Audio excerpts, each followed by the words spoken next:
मकान से कभी अंदाजा नहीं लगा सकते कि ये मकान में रहने वाला व्यक्ति कैसा है। इसका धन देखकर, उसका वैभव देखकर, उसकी संपदा देखकर अंदाजा नहीं लगा सकते।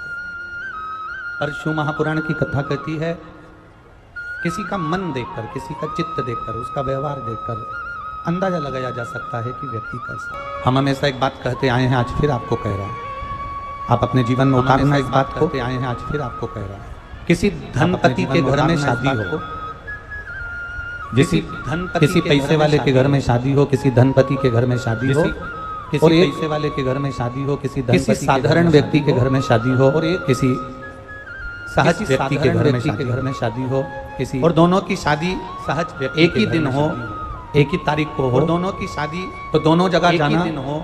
अंदाजा लगाकर आना कि पैसे वाले की यहाँ शादी में जाओगे तो केवल दरवाजे पर वेलकम किया जाएगा, कि पैसे वाले तुमसे कोई नहीं कहेगा कि तुमने कुछ खाया कि नहीं किया जाएगा। पर किसी साधारण गरीब व्यक्ति की यहाँ शादी में जाओगे तो वो तुम्हारे लिए आसन लगाएगा, पानी भरेगा, पंखा झेलेगा और तुम्हें भोजन, तुम्हारे लिए आसन लगाएगा, पानी भरेगा, पंखा झेलेगा और तुम्हें भोजन कराएगा। उसकी नम्रता, ऐसा नहीं कि धनपति में नम्रता नहीं होती या पैसे वालों में नम्रता नहीं होती। हम ये नहीं कहते कि पैसे वालों में नम्रता नहीं होती, होती है। पर यदि उसकी नम्रता का दर्शन यदि नम्रता नहीं होती या पैसे वालों में मान सम्मान का यदि दर्शन करना है, पैसे वालों में नम्रता का दर्शन करना है, मान सम्मान का दर्शन करना है, आदर का दर्शन करना है, तो आप किसी साधारण व्यक्ति का दर्शन कर सकते। नम्रता का दर्शन यदि करना है, मान सम्मान का यदि दर्शन करना, एक बात आपसे पूछेंगे, नम्रता का दर्शन करना है, मान सम्मान का दर्शन, एक बात का अंदाजा आप लगाइएगा है, तो आप किसी साधारण व्यक्ति का दर्शन कर सकते हैं। एक बात आपसे पूछेंगे, एक बात का अंदाजा आप लगाइएगा। राम जी के मंदिर में 56 भोग लगते हैं, भगवान कृष्ण के मंदिर में 56 भोग लगते हैं, भगवान विष्णु के मंदिर में 56 भोग लगते हैं, ब्रह्मा जी के मंदिर में 56 भोग लगते हैं, देवी जी के मंदिर में 56 भोग लगते हैं। पर कभी आपने सुना कि भोलेनाथ जी के मंदिर में 56 भोग लगा?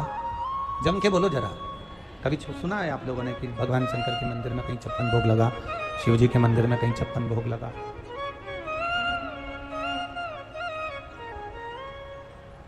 शंकर भगवान के मंदिर में 56 भोग की जरूरत भी नहीं पड़ती। कारण क्या है? शिव जी के मंदिर में 56 भोग क्यों नहीं लगता? शंकर भगवान के मंदिर में दुनिया के लोग चाहे तो 56 भोग लगा दें, पर शंकर भगवान की कथा कहती है, शिव महापुराण की कथा कहती है कि मंदिर में भगवान के आगे 56 भोग लगे और मंदिर के बाहर कोई भूखा सो रहा हो तो मंदिर में भगवान को 56 भोग अच्छे लगेंगे क्या? जम के तो बोलो, अच्छे लगेंगे? नहीं लगेंगे। सारे देवताओं को 56 भोग लग जाते हैं, पर मेरे महादेव को 56 भोग इसलिए नहीं लगते क्योंकि मेरा महादेव पृथ्वी पर रहता है, मृत्युलोक में रहता है, भूमंडल पर रहता है। इस भूमि पर मेरा महादेव रहता है, तो मेरा महादेव ये जानता है अगर मैं 56 भोग खाऊंगा और मेरे मंदिर के बाहर अगर कोई बैठा है, सो रहा है, और कोई गरीबड़ा, कोई भिक्षुक अगर भूखा है, तो मेरा 56 भोग खाना बेकार है। इसलिए शिव 56 भोग नहीं पाते। शिव महापुराण की कथा कहती है भोलेनाथ को 56 भोग भले ना चले, पर भोलेनाथ एक कृपा जरूर करते हैं, मेरा शंकर भगवान 56 भोग नहीं खाता, मेरा शंकर भगवान धतूरा पा लेता है, मेरा शंकर भगवान भांग पा लेता है, मेरा शंकर भगवान बेल पा लेता है, पर मेरा भोलेनाथ 56 भोग नहीं पाता। इतना जरूर है कि तुमको जो शंकर के मंदिर जाता है, शिव जी को एक लोटा जल चढ़ाता है, शंकर का गुणगान करता है, शिव की स्तुति करता है, शंकर की कथा को जो सुनता है, मेरा भोलेनाथ उसको 56 भोग जिंदगी में एक बार जरूर खिला देता है, पर खुद नहीं खाता। मेरा ओघड़दानी, मेरा त्रिकालदर्शी, मेरा कैलाशी, मेरा विनाशी शिव सहज रहेगा, उसको तुम्हारे 56 भोग की जरूरत नहीं पड़ती। आप लगाओ, आपकी मर्जी पड़े, जिन जिन को 56 भोग लगाओ, पर मेरे महादेव को 56 भोग की जरूरत नहीं है।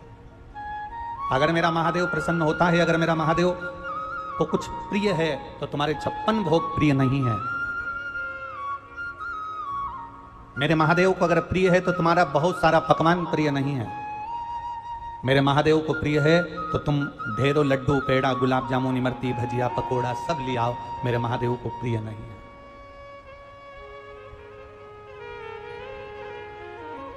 आप अपने लिए कितना भी 56 भोग जमा, ये गोस्वामी जी से पूछना जो कथा करवा रहे हैं, या जिस अग्रवाल धर्मशाला में हम रुके हैं, जिस अग्रवाल भवन में हम रुके हैं, धर्मशाला में हम रुके हैं, उस भवन में जो भंडारी भोजन बना रहा है उससे पूछना, हम चले जाएं उसके बाद पूछना कि वो इतना सारा भोजन बनाते हैं, क्या सीहोर वाले गुरुजी उतना भोजन उनके भंडार गृह का लेते हैं? हमारा ब्राह्मण खुद एक मूंग की दाल बना देता है, एक हरी सब्जी पालक या लौकी या तुरई या गिलकी बना देता है, और 2 रोटी सुबह की हो जाती है, 1.5 रोटी शाम की हो जाती है, और पकवान पूरा हो गया, समझ लो। ये आनंद था। आपने कितनी रबड़ी बनाई, आपने कितना लड्डू बनाया, आपने कितना सामान लेकर आए, आप कितना पकवान बना रहे हो, हमें उससे कोई मतलब नहीं। हमारी 2 रोटी भली, मूंग की दाल भरी और एक सब्जी भरी, बस उतना हो। और हमारा जो ब्राह्मण देव भोजन बना दे, बस वो 2 रोटी प्रेम की जो पाई उसका सुख।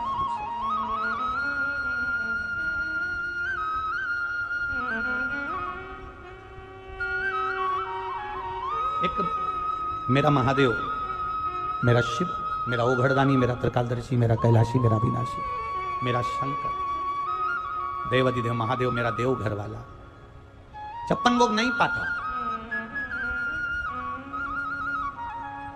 उसका एक नियम है, मैं 56 भोग खाऊंगा, और मेरे मंदिर के बाहर अगर कोई भूखा सो रहा है तो मेरा 56 भोग खाना ठीक नहीं है। मेरा महादेव कहता है, मैं भांग खा लूंगा, मैं धतूरा खा लूंगा, मैं बेल खा लूंगा, मैं बेल का फल पालूंगा, पर 56 भोग तुम्हारे भाग्य में लिख दूंगा, तुम्हारी किस्मत में लिख दूंगा कि तुम आनंद पाओ, तुम सुख पाओ।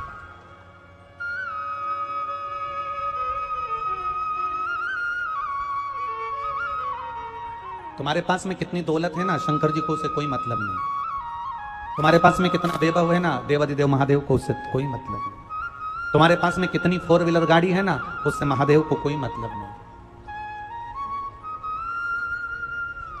महादेव को अगर मतलब है तो केवल तुम्हारी भक्ति से मतलब है, केवल भक्ति। और जो भगवान शंकर की अविरल भक्ति, एक कबीरदास जी का बड़ा सुंदर चरित्र आता है। कबीरदास जी के घर के पास में, कबीरदास जी के झोपड़े के पास में, घर के पास में एक नाचने वाली नर्तकी ने, एक नाचने वाली, सबको प्रसन्न करने वाली नर्तकी ने अपना घर कबीरदास जी के पास में बना लिया।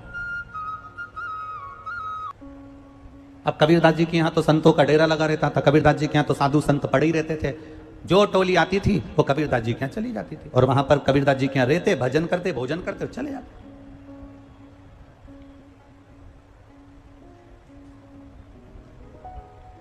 कबीरदास जी के यहां पड़े हैं, संत साधु भजन कर रहे हैं, कीर्तन कर रहे हैं, मंत्र जाप कर रहे हैं, भजन कर कर चले जाते हैं।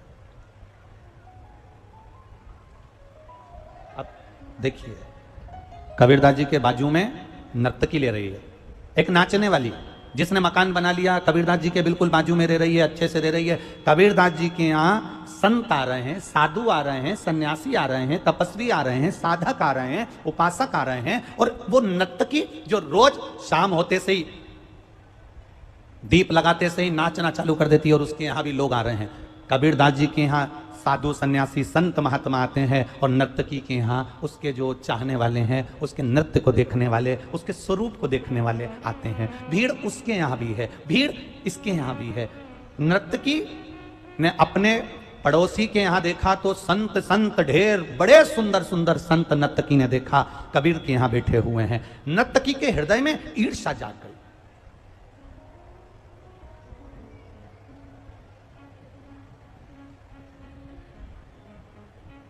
जिसके अंदर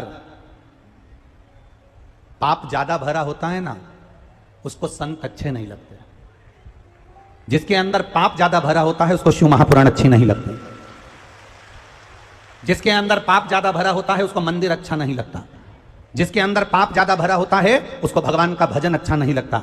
जिसके अंदर पाप ज्यादा भरा होता है उसको धर्म और भगवान की भक्ति अच्छी नहीं लगती। कैसे अच्छी नहीं लगती? अंदाजा लगाना। पाप बढ़ता है तो भगवान अच्छा नहीं लगता, प्रवचन अच्छे नहीं लगते, शिव पुराण अच्छी नहीं लगती, शंकर मंदिर जाना अच्छा नहीं लगता, लोगों की सीख देना अच्छा नहीं लगता, कोई आपको समझाए आपको अच्छा नहीं लगता। जब पाप बढ़ता है तो अच्छे कार्य अच्छे नहीं लगते। उसी तरह जैसे पाप बढ़ा तो कथा भागवत सत्संग भजन संत मंदिर अच्छे नहीं लगते, उसी तरह जैसे पाप बढ़ने पर ये अच्छे नहीं लगते, उसी तरह शरीर में ताप बढ़ने पर, ताप मतलब बुखार, शरीर में जब बुखार आता है ताप बढ़ता है तो ईमानदारी से बोलो भोजन अच्छा लगता है क्या? जम के बोलो जरा, भोजन अच्छा लगता है? नहीं। पाप बढ़ता है तो भजन अच्छा नहीं लगता, ताप बढ़ता है, बुखार बढ़ता है, बहुत ज्यादा फीवर जब बढ़ता है तो भोजन अच्छा नहीं लगता। और ध्यान रखना, जिस दिन तुम्हें शिव पुराण अच्छी ना लगे, जिस दिन तुम्हें भजन अच्छा ना लगे, जिस दिन तुम्हें कोई मंदिर जाना अच्छा ना लगे, जिस दिन तुम्हें कोई सत्संग में जाए तो अच्छा ना लगे, जिस दिन तुम्हें कोई भगवान की भक्ति में डूबता हुआ अच्छा ना लगे, समझ लेना कि तुम्हारे को पाप ज्यादा बढ़ गया। इसलिए हमारा मन कथा सत्संग भजन कीर्तन में नहीं लग रहा, हमारे स्मरण में नहीं लग रहा। जरूर मेरे जैसे ताप बढ़ता है तो भोजन छूट जाता है, बुखार बढ़ता है तो भोजन छूट जाता है, पाप बढ़ता है तो भजन छूट जाता है, पाप बढ़ता है तो शिव महापुराण छूट जाती है, पाप बढ़ता है सत्संग छूट जाता है, पाप बढ़ता है मंदिर छूट जाता है। उस नर्तकी ने ये मन में विचार करा कि मेरे यहाँ लोग कम आते हैं और इस कबीरदास जी के यहाँ ज्यादा जाते हैं, अंदर से पाप ज्यादा बढ़ गया। तो उस नर्तकी ने अपने चाहने वाले से कहा लगा दे आग कबीरदास की कुटिया में।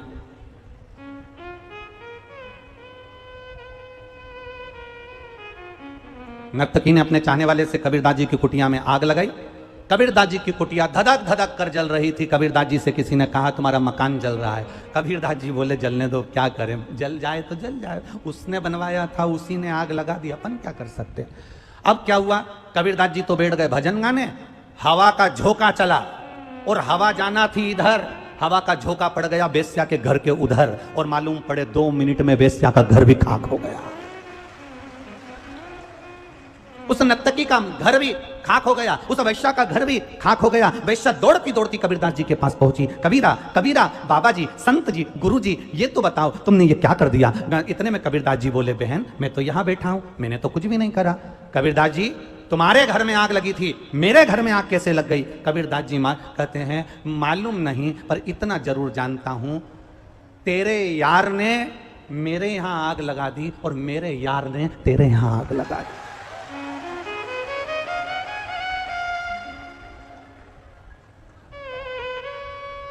तेरे यार को तो घासलेट के तेल की जरूरत पड़ी थी, माचिस की जरूरत पड़ी थी, मसाल की जरूरत पड़ी थी, पर मेरा जो यार है उसको किसी चीज की जरूरत नहीं पड़ती। जब वो आग लगाता है तो लोग देखता रहता है। इतनी चाहत।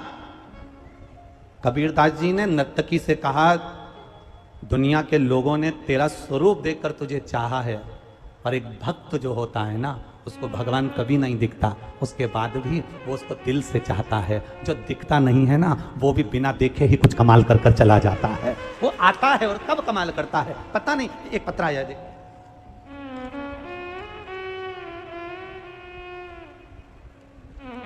मेरा नाम रुचि पांडे है, पति का नाम मिथिलेश पांडे है, मोहल्ला माल गोदाम रोड, वार्ड संख्या 12, खगड़िया की निवासी हूं। कहीं बैठी हैं आप ही हैं, हाथ हिला दो एक बार।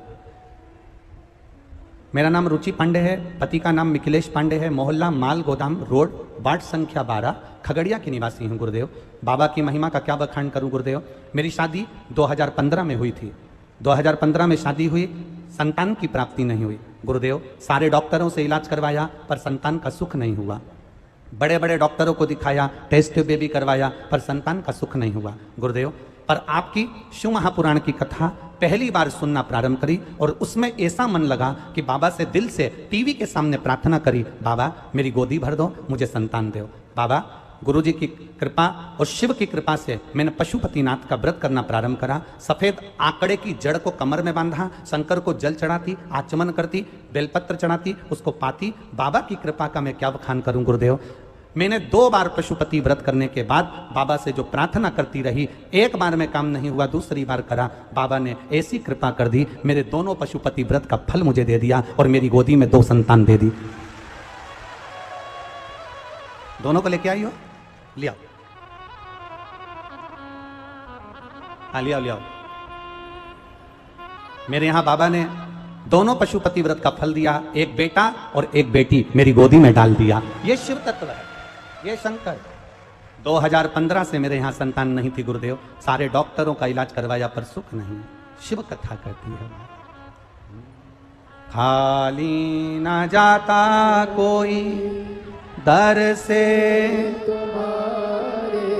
देखो ऐसे काम नहीं चलेगा, बिहारी इतना धीमा बोले अच्छा नहीं लगेगा। बिहारी की आवाज तो बड़ी बोल्ड होती है हर जगह पे, तो तुम धीमे कैसे हो गए? जरा अच्छे से बोलेंगे।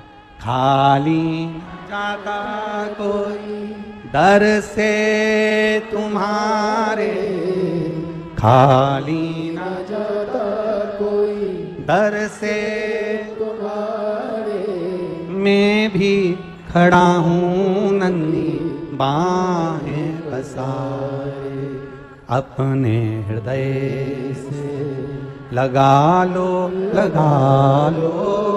गिरी जा रही हूँ, उठा लो प्रभु अपने दर से, अब तो न टालो, गिरा जा रहा हूँ, उठा लो।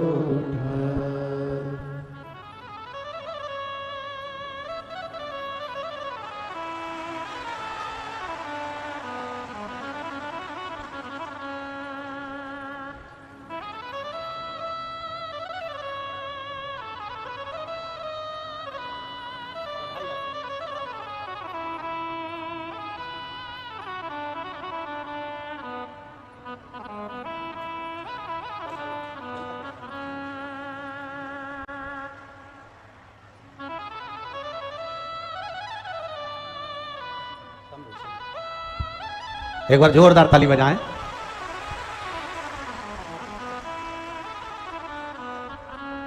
मेरे बाबा तेरी नोटे सबसे बढ़िया है, सबसे तेरे दरवाजे की चाबी सबसे बढ़िया है, सबसे। जब से तेरा गुलाम हो गया, तब से मेरा भी नाम हो गया। जब से तेरा गुलाम हो गया, तब से मेरा भी नाम हो गया।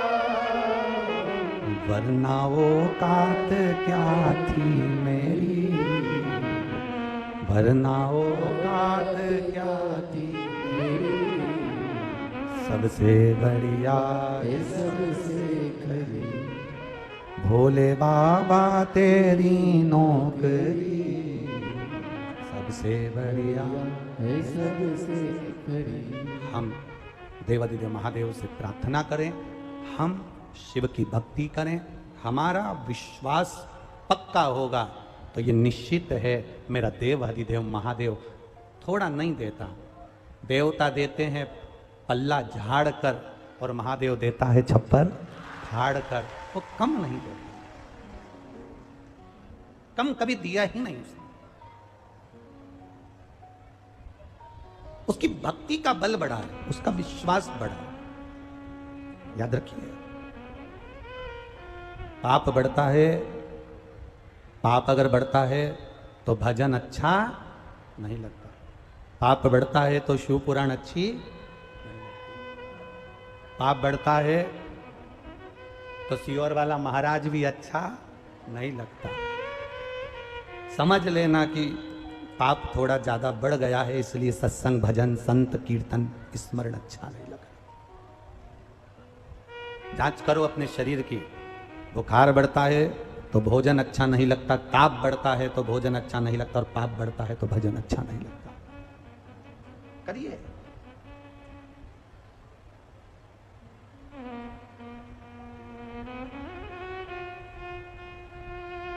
पूरा घर भजन नहीं करता, पूरा घर कथा नहीं सुनता, पूरा घर शिव के मंदिर नहीं जाता, पूरा घर शिव महापुराण में नहीं जाता, पर अपने घर में कोई एक व्यक्ति अगर ऐसा है जो भगवान की भक्ति में डूबा हुआ है, भगवान से लगा हुआ है, भगवान से लगा हुआ है, तो समझ लेना कि वो पूरे घर को पार लगा रहा है।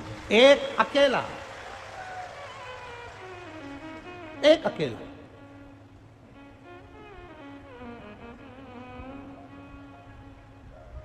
किसी ने कहा गुरुजी आप कहते हो कि शिव महापुराण की कथा सुनने वाले, शंकर का भजन करने वाले, शिव महापुराण कथा श्रवण करने वाले, शंकर के मंदिर में जाने वाले, शिव जी पे एक लोटा जल चढ़ाने वाले, इनकी 71 पीढ़ी तर जाती है।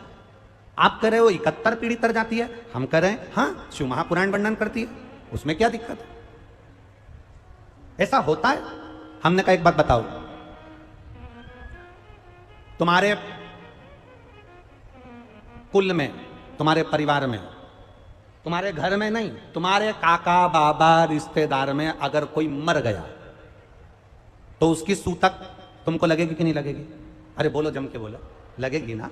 5-6 पीढ़ी में कोई मर गया, सूतक तुमको लगेगी। 5-6 पीढ़ी में किसी के यहां बच्चा हो गया, बेटा हो गया, सावड़ तुमको लगेगी कि नहीं लगेगी? लगेगी ना। जब तुम्हारे 7 पीढ़ी में अगर कोई मरता है तो सूतक तुमको लगती है, उसी तरह जो एक लोटा जल चढ़ाता है उसके पुण्य का आनंद 71 पीढ़ी तक चले जाता है। यह कोई साधारणता नहीं है। हमारा पुण्य 71 पीढ़ी तक जाता है, 71 पीढ़ी तक। आपका करा गया भजन, आपका किया गया कीर्तन, आपका किया गया मंत्र जाप, आपका किया गया नाम जाप, आपका किया गया स्मरण, ये आपकी कई पीढ़ियों को तार देता है, कई पीढ़ियों को।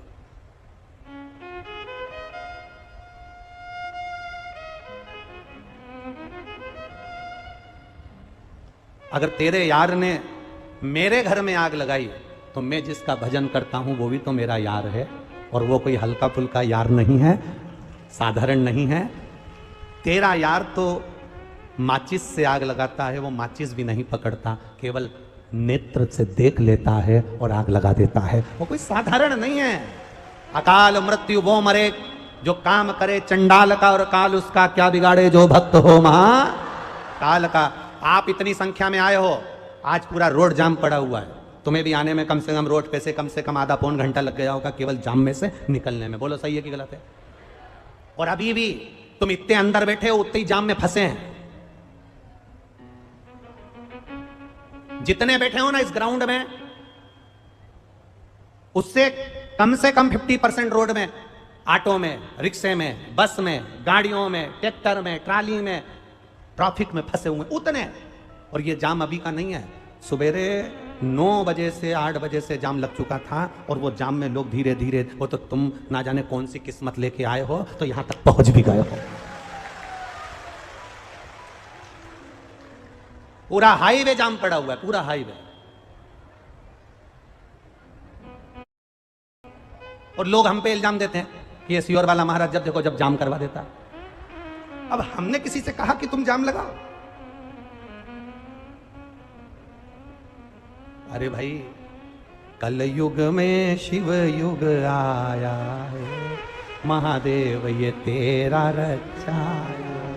अगर ये कलयुग में शिवयुग दिख रहा है, अगर ये कलयुग में इतने भक्त नजर आ रहे हैं, पंडाल छोटे पड़े जा रहे हैं, अगर कलयुग में कहीं कोई को सभा करना होती है ना, किसी अच्छे से अच्छे को भी, अगर विद्वान से विद्वान नेता को भी सभा करना रहती है तो 200-300 और खाना और गाड़ी सब लगी होती है, पर उसके बाद भी लोग सभा में नहीं पहुंचते। यहां तो 500 भी तुम्हारे लगे हैं और पंखा भी तुम्हारा है,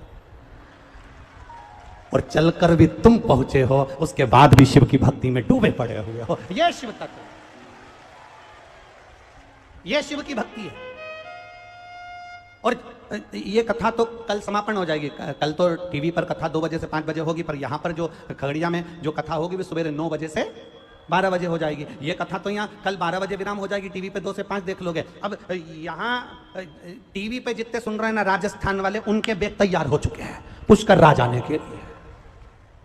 जितने राजस्थान के, ये केवल एक जगह का कम नहीं है, और तो राजस्थान वालों का भला हुआ, उनको दो कथा मिली है एक सावन के महीने में। एक पुष्कर राज में मिली है, ब्रह्मा जी का भारत की भूमि में केवल एक ही मंदिर है पुष्कर जी में, पूरे दुनिया में एक मंदिर ब्रह्मा का पुष्कर राज में। तो एक तो मिल गई पुष्कर राज अजमेर वालों को, और दूसरी मिल गई वो कथा 5 तारीख से चालू होगी, 11 तारीख को विराम होगी, 1 बजे से 4 बजे तक होगी। 11 तारीख को वो विराम होगी, 12 तारीख को अलवर राजस्थान में चालू हो जाएगी। तो ये 2 कथा राजस्थान वालों को मिल गई, और दोनों का समय 1 बजे से 4 बजे तक, 5 से 11 यहां चलेगी, 11 तारीख को वो पूरी होगी, 12 तारीख को वहां चालू होगी। भक्ति में डूबे हुए हैं शिव। महाराज, मकान देखकर किसी का अंदाजा मत लगाना। मकान तो किसी का भी अच्छा हो सकता है, बंगला किसी का भी सुंदर हो सकता है। सुंदरता बंगले से नहीं होती, सुंदरता मकान से नहीं होती, सुंदरता अपने दिल से, मन से होती है कि उसके मकान में रहने वाले व्यक्ति कैसे, मकान में रहने वाला व्यक्ति कैसा है। दिन भर गाली बके, दिन भर अपशब्द कहे, दिन भर ताने दे, जब देखो जब पत्नी को चिल्लाए, पति को चिल्लाए, आपस में माता पिता को चिल्लाए, रिश्तेदारों को चिल्लाए, अपशब्द बोले, ताने दें, जब देखो जब अहंकार में, जब देखो जब नशे में, जब देखो जब क्रोध में रहे, तो बंगला किस काम का, अटारी किस काम की, 50 लाख की गाड़ी किस काम की, अगर वाणी ठीक नहीं है।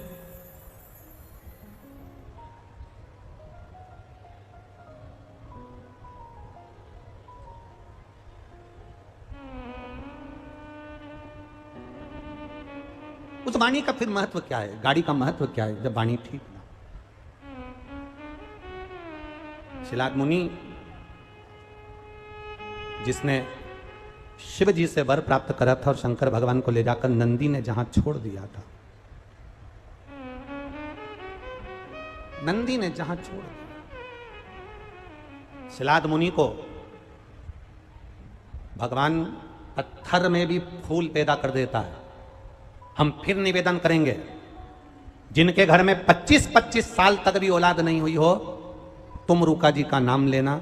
सफेद आंकड़े की जड़ पति पत्नी दोनों जाना, आंकड़े की जड़ पति पत्नी दोनों जाएं, रजस्वला धर्म के 7वें दिन उस जड़ को लाएं, शंकर जी के मंदिर में जाएं, तुम रूका जी का नाम लेकर उस जड़ को 21 बार बाबा पर से घुमाकर प्रार्थना कर कर मंदिर में ही देव अधिदेव महादेव के शिवलिंग का दर्शन करते हुए नारी अपनी कमर में लाल धागे में जड़ बांध ले और बाबा को 1 लोटा जल चढ़ाना रोज चालू करे, 1 बेलपत्री चढ़ाना चालू करे, बाबा से रोज प्रार्थना करे। कभी बेलपत्र सेवन करते बन जाए तो करो, नहीं तो जल चढ़ाकर आचमन करो और बाबा से प्रार्थना करना। बाबा सबको दिखा लिया, सबके सामने झोली फैला ली, ना जाने कहां कहां जाकर मैंने सिर झुका लिया, अब तेरे भरोसे पर हूं, कहीं नहीं जाऊंगी, अब गोदी में संतान देगा तो तू देगा, तेरे यहां से मिलेगा। और इस व्यासपीठ ने देखा, किसी के यहां 3, किसी के यहां 2, यही बाबा की कृपा है, उसकी करुणा। कोई के यहाँ 30 साल में, कोई के यहाँ 35 साल में, कोई के यहाँ 25 साल में, कोई के यहाँ 22 साल में इस व्यासपीठ ने देखा कि संतानों की प्राप्ति है। ये इतने पत्र ऐसे ही नहीं भेज देता कोई। इन पत्रों को कभी पढ़ना, इन पत्रों में आपके हृदय की बात और बाबा ने जो आपको दिया है, ये सब इन पत्रों में लिखा पड़ा हुआ है, सब पत्रों, कोई ऐसे नहीं भेजता। और इतने इससे 4 गुना नीचे फंसे हैं इसमें, नीचे रहे। एक विश्वास के साथ अब शिव का भजन करो, एक भरोसे के साथ मेरे महादेव का भजन करो। यह कथा गोस्वामी परिवार ने कराई है, श्री नवीन कुमार जी गोस्वामी जी ने कराई है। बाबा से प्रार्थना करना, बाबा इस पंडाल में आप स्वयं देवघर छोड़कर बैठे हो, आपसे निवेदन है बाबा हमारी झोली ऐसी भरना कि एक बार हम भी शिव पुराण की कथा करवाएं, ऐसी कृपा है। धन देना पर ऐसा मत देना कि वो धन गलत जगह पर चले जाए, धन देना तो ऐसा देना कि सही जगह पर लग जाए। घर में आने वाला धन अगर घर का एक व्यक्ति भी सही जगह पर लगाता रहता है तो उस घर को बर्बाद कोई नहीं कर पाता है। चाहे कितने भी पापीड़े जीव उस घर में रह रहे हो तो भी बर्बाद नहीं हो पाते, क्योंकि एक सत्कर्म करने वाला उस घर के अंदर रह रहा है, एक भजन करने वाला, भक्ति में डूबने वाला रह रहा है।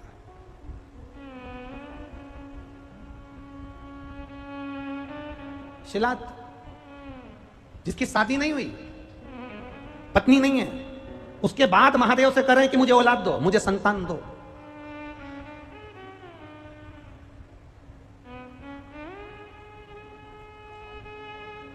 अब जरा विचार करिएगा कि पत्नी नहीं है तो फिर औलाद क्यों मांगना?